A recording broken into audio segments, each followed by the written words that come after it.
Chromosomes. Little strands of nucleic acids and proteins are the fundamental genetic instructions that tell us who we are at birth. Most people are born with 46 chromosomes, but each year in the United States, about 6,000 people are born with an extra chromosome, making them a person with Down syndrome.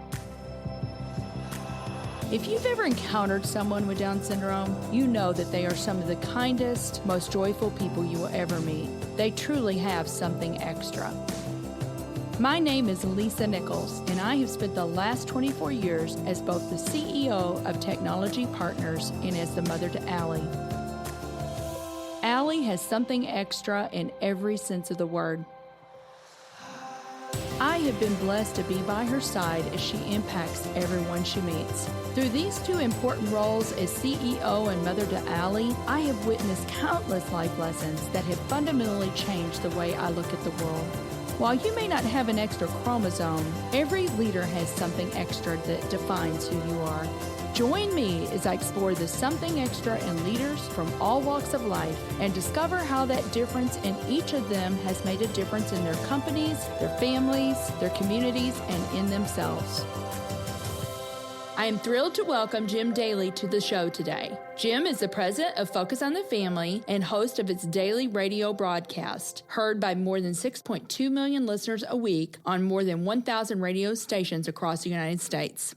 Jim, I am so excited to have you on the show today. I'm so glad that this worked out. It's great to be with you. And Focus on the Family has been one of our favorite organizations for years now. I love the mission. I love what you guys are doing. So, thank you. But we've got a lot of things that we want to talk about. Sure. So I just want to go on and jump in. Let's do it. All right. So I'm very interested in you talking about your story growing up, because I really do believe for our listening audience, those people who have not heard that story, I think it's going to be inspiring. I think it's going to be just really relevant for maybe where they are today. Yeah. And that where you start doesn't mean that's where you end up, right? I appreciate that. I think for me, I was the most unlikely candidate to lead Focus on the Family because I came from such a broken home.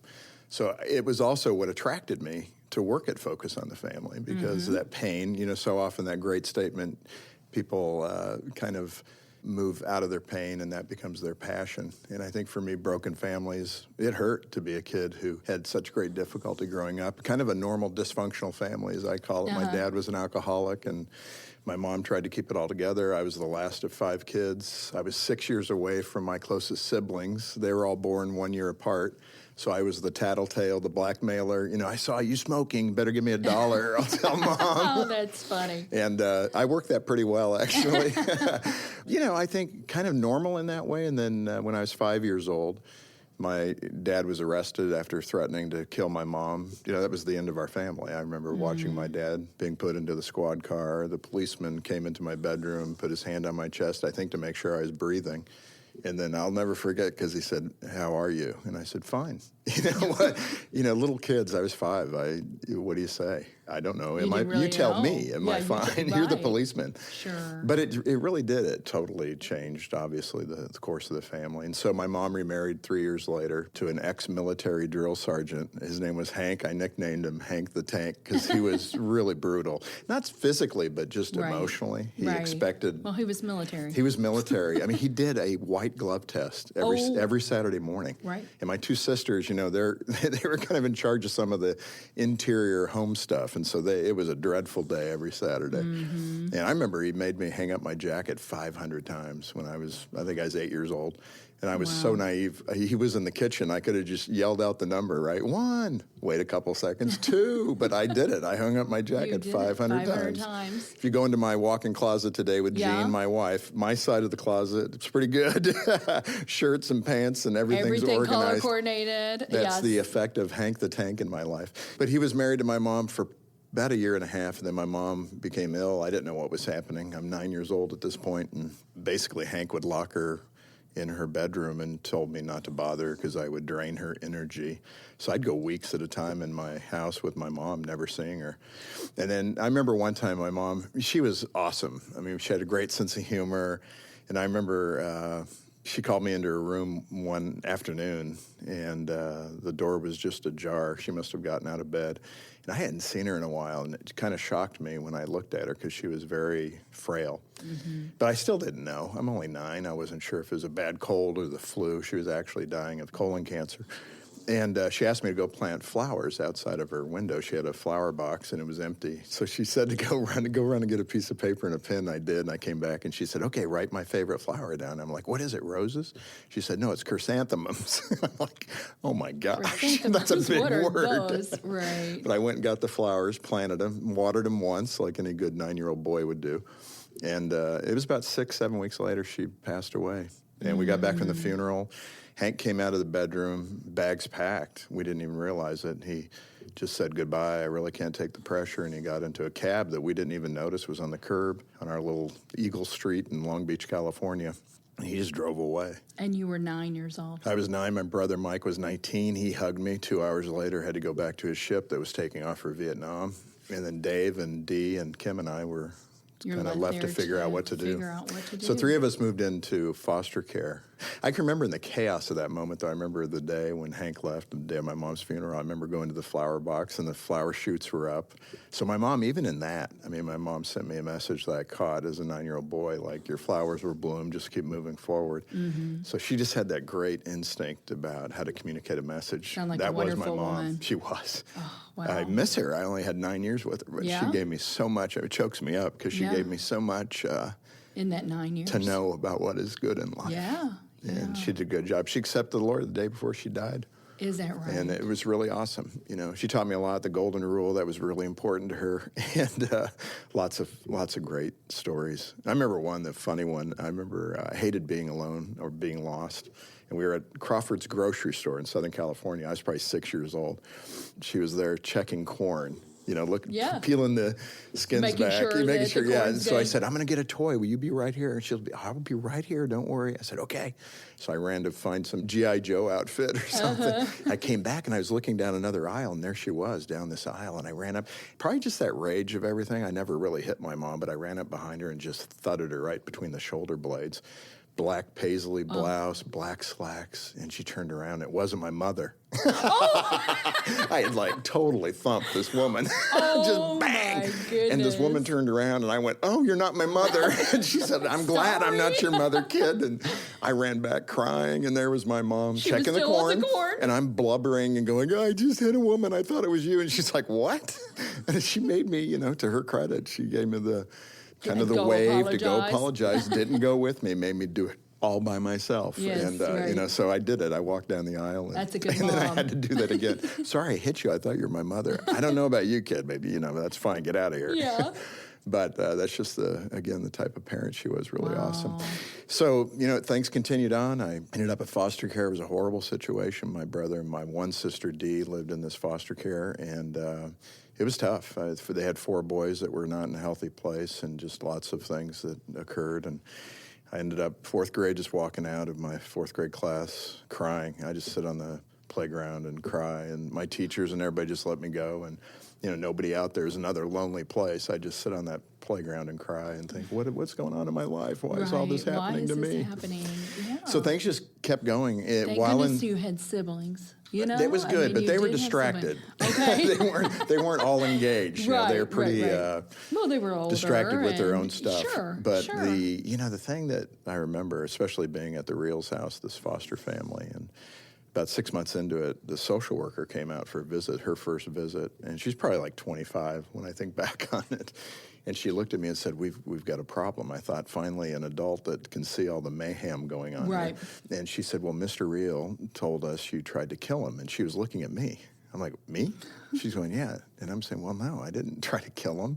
It was bizarre. And I think it formulated, when we talk about leadership, for me, it really formulated in me a tenacity for truth. I mean, and it comes out in everything I do. And not in a terrible way, but mostly on myself, just so that I realize and understand what is truth. And for leadership, that's so critical. It is. You don't want to surround yourself with people that just tell you things you want to know.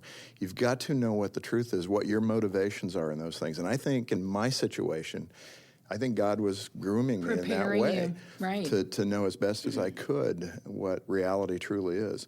And it ended up, I ended up there another 6 months on pins and needles as a 9-year-old, thinking this man thinks I'm trying to kill him. And then my bio dad, reappeared out of nowhere. Really? After all those years, Okay. 5 years old. I hadn't seen him that whole time. And he came for a visit and offered to take my sister and I back in with him. And so we jumped. So you did? Oh, yeah. Yeah. We moved in with him. And Yeah. then my sister turned 18, and then I was going to be living with him as a 12-year-old all by myself. And nobody thought that was a good idea. So we decided, you need to tell him, Jim. He's not going to listen to us as your brothers and sisters. So we had a family meeting. I had to look my dad in the eye and say, I don't want to live with you anymore. And I remember he responded with, why not? And I thought to myself, He wasn't in a healthy place. Yeah, but it's hard as a 12-year-old boy to say that to your father. So I did. I just said, the way you treated Mom and, just who you are today is why I don't want to live with you. And to his credit, he stood up and he hugged me and stepped back from me and said, I haven't been a good father and I wasn't a good husband. And then he died 4 months later. I never talked to him after that moment. So that's a stinger for me as well, because in so many ways he was a good guy. Alcoholism is a disease, and it affects us in different ways, and I think he just couldn't conquer it. I wish he were still here so I could talk to him. Absolutely. Yeah. I am sure. Well, move on and talk to us about that person that really made a big difference. I know there's at least one. Yeah. There's probably many. Yeah, and I think looking back on it, that's what we have to be in community. Just the investing in other people, because I was a recipient of that as a teenager particularly, and it was my football coach, Coach Paul Morrow. I had nicknames for everybody, so he was Coach Mo, and his wife was Coach's wife. We called her CW. Okay. And these are all nicknames I created. That's awesome. But Coach Mo, he really, at 15, I remember he came in, and it was his first coaching year. He graduated at Long Beach State, was a great football player in college, and we were excited to get him as a coach, but man, he was tough. I played quarterback. He'd grab my face mask and say, if you're going to lead this team, you got to finish the wind sprints first, and you got to lead by example. I'm like, man, these guys are faster than me. But he pushed me, and he kind of called me out as a man, as a 15-year-old now. And, what does it mean to be a man? And it was the first time I had that kind of challenge. And it was really good. And through that experience, he actually, he and his wife took a great interest in me. They invited me over to their home often just to have a meal. And just the two, and they didn't have kids. And they didn't, but it gave me a sense of what family could be like, interestingly enough. He scholarshiped me to go to a Fellowship of Christian Athletes camp at Point Loma in California. And at that camp, a professional football player came. He was the quarterback for the San Diego Chargers at the time, and he just talked about a relationship with God, and I went down, accepted him, and said, okay, I'll give my life to you. Now, I didn't know what that meant. I was wobbly. I'm not coming from a Christian home. I ended up, after telling my dad I didn't want to live with him, I ended up moving in with my brother, who was 19. So, I remember Friday nights for football, I'd say, what time you want me to come home? Reaching for some kind of normalcy. Some boundaries, right. And he'd say, I don't know, try to get home by 2, 3 in the morning. I'm like 15, 16. And I remember walking out of the house thinking, I'll try to stay out that late. That really wasn't my goal. Exactly. 12 o'clock would have been perfect. Yeah. There's just no boundaries whatsoever. And so I wobbled along. I still made many mistakes from 15 to 22. But Coach Mo, when I look back, he was the guy. Jim? Yeah, financially, scholarshiping me to go to the Christian Athletes camp, and he just took care of me, watched out for me. And he and his wife Joyce, before they left, they were there about a year and a half at my school. And he said, I'm moving to Arizona. I'd love to adopt you and have you come with me, which really touched my heart. But I remember thinking to myself, that would crush my brother. So I told him I just can't do it. Right. He went on in Arizona. He's the winningest coach in Arizona history, 390 victories. He won 13 state championships, became the 2011 National Football Coach of the Year. And I probably would have been in the pros if I would have gone with him. Yeah. But just a then great, you wouldn't be doing what you're doing. Right, just so a great guy. And he was the difference maker, if I could say it that way. He was the guy that invested in me and changed my life. Well, I love that, Jim. And I always say, I don't think teachers or coaches get enough credit. I agree. And sometimes they can be the difference maker. They don't always feel that, but you just never know what that child is dealing with on the other side at home. And so I'm so glad that he invested in you. And we're still in touch. Yeah, I was wondering about that. So you still talk to him? Yep. That's great. let's transition into your career. So talk to us about your, educational background and what you ended up doing, and then we can talk about what you're doing today. Well, I didn't know. I was a little scared. I got accepted at UC San Diego and several other schools, and I ended up going to Cal State San Bernardino because it was close to my brother again. Okay. And I thought, but even in that, if you can imagine with me, the first Christmas break comes, and my brother's not in a good place. He and his wife are having difficulty, so I really have nowhere to go. So I had to petition the school to say, can I stay on the campus in the dorms during Christmas break, which was like 3 weeks. And they came back to me and said, you can do it, but there's not going to be any electricity. Here? Oh, no electricity. I mean, cold showers.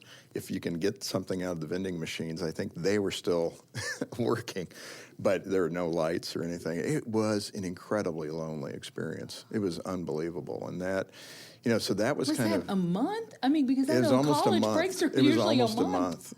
I did well in school. I enjoyed school. I thought that was my ticket out. I ended up going to Waseda University in Japan my last year and a half and came back with an idea for international business. Got hired eventually by International Paper and spent my early career with them. And then through a phone call of a friend, they asked if I wanted to come to work at Focus, which I wasn't too interested in the beginning. Right. Because nonprofit, I was thinking, why do that? Yeah. What's the purpose? So International Paper, we've never talked about this, but were you in Memphis? We were out of the Bay Area, out of San Francisco. Okay. Yeah. Jean, my wife, was going to UC Davis pre-vet major, and then I was working out of Emeryville. But it was, it was the thing. I thought, okay, this is it. And I can remember the very day I was going to get a promotion, I came home that night after having dinner with the general manager out there, and he painted the picture for me and said, here it is.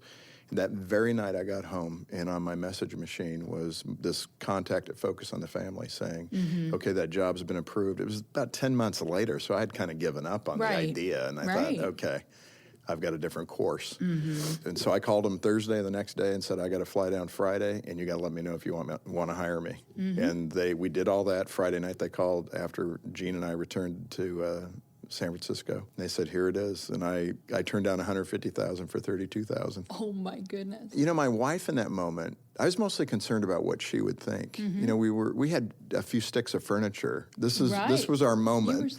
We were on the way up now. And, when you get that offer like that, you're thinking, okay, this is what it's going to be. And I remember coming home and Jean said, I just trust your judgment. I'll be with you no matter what you want to do. Just do something that makes you happy.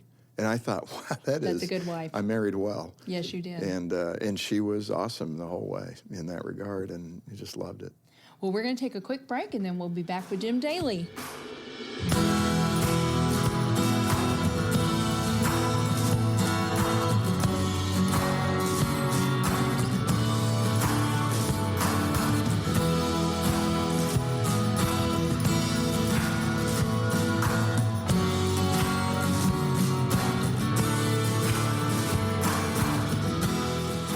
So, Jim, tell us a little bit about Focus on the Family, because some of our listening audience may not know Focus. I mean, we've listened to Focus and read Focus books for ages now, for a long time. That's right. Well, we appreciate that. Focus has been around 40 years, started by Dr. James Dobson, who was a PhD from University of Southern California in child development. He wrote a very famous book called Dare to Discipline, and it kind of went up against Benjamin Spock, maybe a little more permissive parenting styles. So that was the launch of Focus on the Family, actually. Let's get involved in the culture. Let's help parents be better at parenting.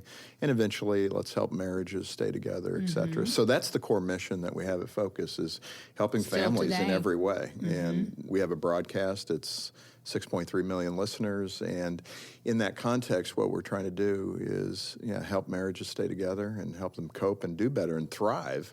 And then in addition to that, for those that have children, to help them do the best job they can in raising these kids. And I think when you look at the culture today, there's not a lot of great places to pick up good marriage and parenting advice. And, one of our, probably online, our greatest competitor is Disney, ironically, because you can book your park tickets, your cruise tickets, or get marriage and parenting advice. Sure. And about 80% of it's pretty solid, actually. So it's just not accessible in the culture. There's not a lot of places to go.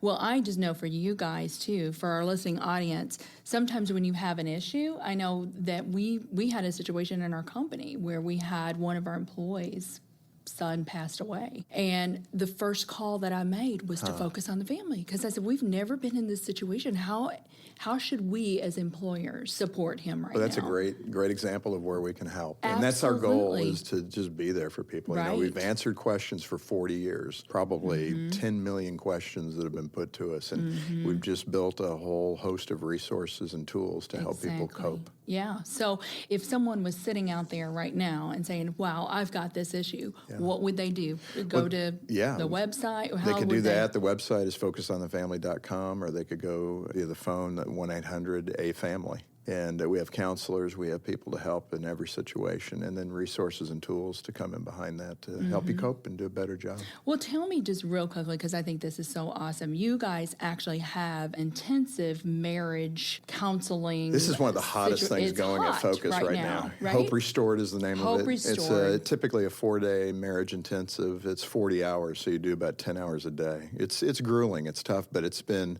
found to be the best therapeutic approach, rather than one day a week for 6 months or one day a month. Doing it deep and intensive for 4 or 5 straight days is really a better therapeutic approach. And we have a post-2-year 80.1% success rate. Those marriages doing better and still together. So when you're looking for a silver bullet in marriage and marriage difficulty, I think it's one of the best things going in the country right now. We're putting through about 1,500 couples a year, and we're hoping to expand that. We just opened in Michigan. We're going to hopefully open soon in Southern California, and I'd love to see 5 to 7 centers around the country.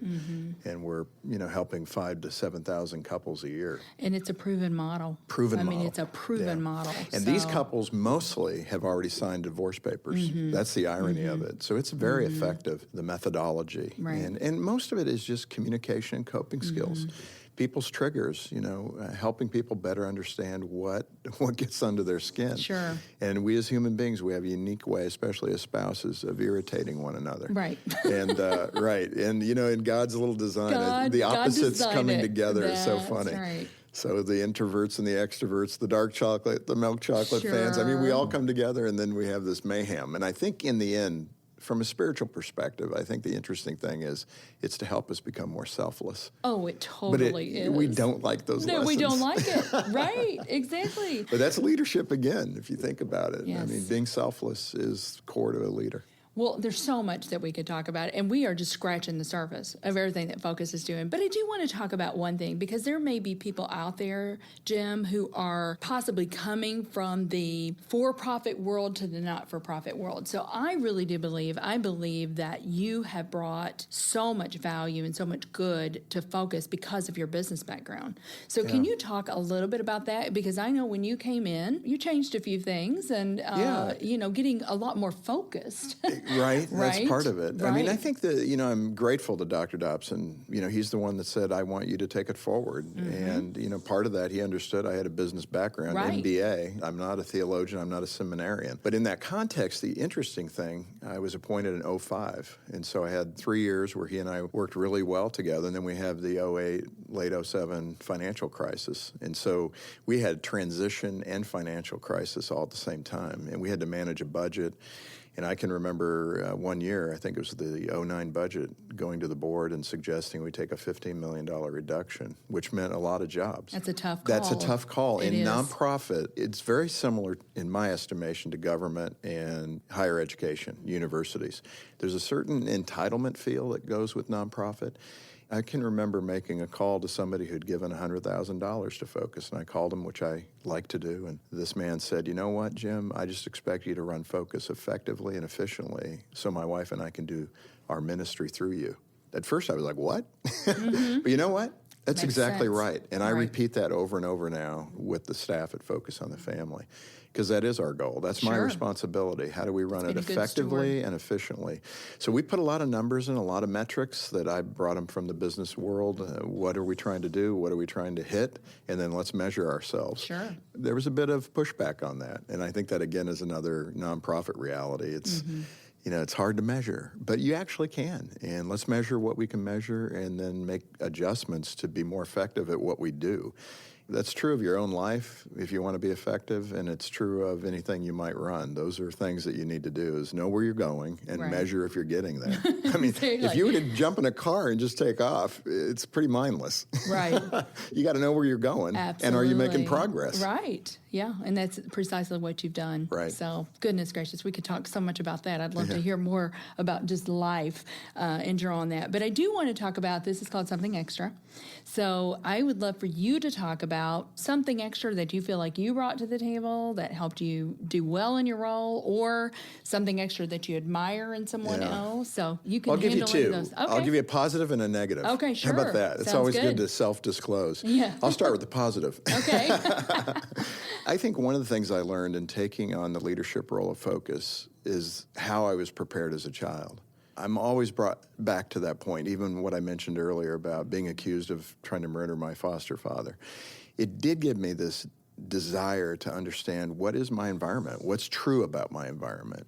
I think that's a really important leadership skill, and you don't want to surround yourself with yes men and women and sycophants who just think you hang the moon all the time. And you got to really work at encouraging people to give you the straight facts, especially if it involves you. I am constantly telling my C team, you got to tell me, because I want to be better. So don't just talk amongst yourselves about something that I've done, come to me a stupid mistake, whatever. You have complete permission to come and talk to me. And then I've got to fight the urge to retaliate. That's my job. Yeah. And sometimes that urge is there. Oh, hey, well, you don't understand the reason I did that. But I think that understanding the truth. And so the good thing that I learned, that I feel in my leadership capability, is I learned it as a child. And you have a passion for the truth. And also that tenacity. I remember in the transition, it was tough. You know, I'm grateful to Dr. Dobson, but we all knew it was going to be bruising for everybody. And I give him great credit that he accomplished it. There were a couple of times I said, take it back. I don't want to do this anymore. But I felt like the bozo the clown that keeps popping up with a smile on his face. You know, I get knocked down and I pop back up. And that's true. And you just have to have that resiliency to say nothing is going to keep me from the goal. And it doesn't mean you're ever disrespectful or anything like that. The background as an orphan gave me resiliency. And if you can use that wisely, it's very productive. Powerful. You won't be moved off your spot. You just have to make sure you're on the right spot. And then the downside, probably confidence. I think what I lacked was confidence coming in. When I played quarterback in high school, same thing. I remember my coach, Paul Morrow, when we would have those talks, he said, you know, you're coming from a deficit, so you don't think you're good enough. And I get that, because you're an orphan kid and you got all this problem going on. But he said, you got to trust your skills. But I think even going into that role as president of Focus, first of all, we prayed for a year for the poor guy coming behind Dr. Dobson, you know, because we knew it was going to be tough. But the skill set and all that, of course, he has a PhD from USC in child development. He was lauded and wrote Dare to Discipline, sold millions of copies. So I turned and fussed that whole night before the investiture service and said, Lord, you know, you got the wrong guy. I didn't sleep a wink that night. And I remember the whisper in my heart was, it's not about you. It's about what the mission of Focus is. So just be a good steward of that. And I think that's true no matter where you're at in your faith journey, or whether you're running a company or a nonprofit. That's the human condition. Can you be a good steward of this mission? That's the challenge in leadership. Well, very good. So, Jim, I want to give you the opportunity, if there's anything exciting coming up in 2019 that our listeners need to know about, I want to give you the opportunity to talk about that a little bit. I appreciate it. Yeah, we have right here in St. Louis, for those that are close by, we're going to have a date night with Greg and Erin Smalley. It's going to be a fun, lighthearted event. Husbands come thinking it's going to be some, you know, theological thing, and, yeah, geez, you're going to drag me to that.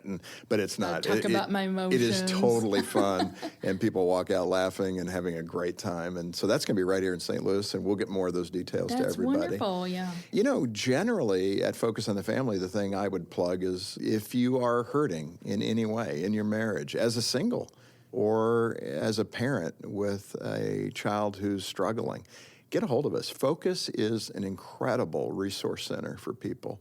And I think sometimes we undersell that. And that would be the plug, that if you're hurting in your family, call us. Let us help you. We count it a privilege to be able to do that. And we've done that ourselves, so I can attest to the greatness of what Focus is doing. I wish we had hours and hours more to do this. It's a great topic. I love it. Yeah, well, it's so wonderful to have you. Thank you so much for being with us. It's good to be with you, too. Our show today is executive produced by Brian Muncie. Our technical producer is Daniel Williams. Something Extra with Lisa Nichols is a Technology Partners production. Copyright Technology Partners, Inc., 2018. For show notes or to reach out to Lisa, visit lisagailnichols.com/somethingextra. Don't forget to leave a review on Apple Podcasts, Google Podcasts, or wherever you listen.